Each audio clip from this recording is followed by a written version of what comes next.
নীলফামারী জেলার জলঢাকা উপজেলার Koimari school and কলেজের অনিয়ম ও দুর্নীতি রুখে দিতে কৈমারী স্কুল অ্যান্ড কলেজের সকল শিক্ষার্থীবৃন্দরা মাঠে নেমেছে ও তাদের দাবি যাতে মেনে নেওয়া হয় সেই দাবি নিয়ে তারা সকল শিক্ষার্থী মিলে র্যালি ও মিছিল বাহির করেন।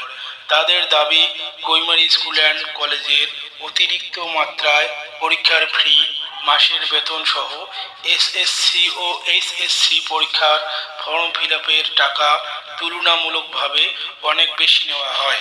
এতে অনেক গরিব ও মেধাবী শিক্ষার্থীদের অনেক চাপের মধ্যে পড়ে যায়, কারণ তারা আর্থিক সংকটে থাকার কারণে হিমশিম খায়।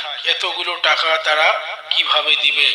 কৈমারী স্কুল অ্যান্ড কলেজে আরও বিভিন্ন ধরনের অনিয়ম ও দুর্নীতি রয়েছে, যা রুখে দিতে ছাত্রছাত্রীরা সবাই একতাবদ্ধ হয়ে মাঠে নেমেছে। দেশের এই ক্রান্তি লগ্নে এমন পরিস্থিতিতে তারা যে মাঠে নামে এবং তাদেরকে যারা স্বাধীন করেছে, যাদের রক্তের বিনিময়ে তারা স্বাধীন হয়েছে, সেই কোটা সংস্কার আন্দোলনে যারা শহীদ হয়েছে, তাদের আত্মার মাগফিরাত সহ খুনিদের বিচারের দাবিতে তারা উক্ত মিছিল ও র্যালিটি বাহির করেন। এমন পর্যায়ে কৈমারী স্কুল অ্যান্ড কলেজের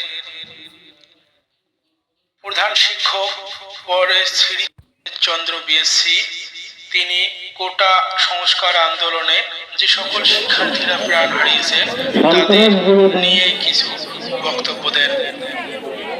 আন্দোলন বৈষম্য বিরোধী আন্দোলন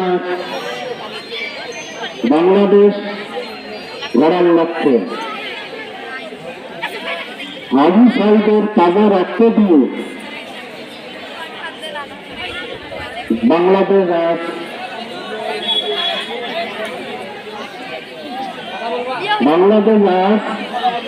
কি হয়েছে? স্বাধীন হয়েছে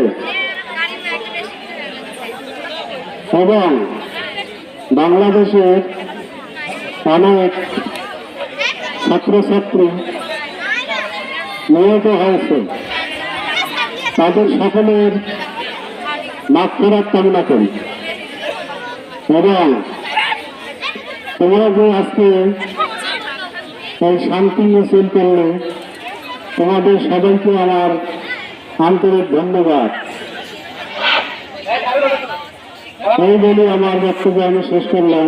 সবাইকে ধন্যবাদ।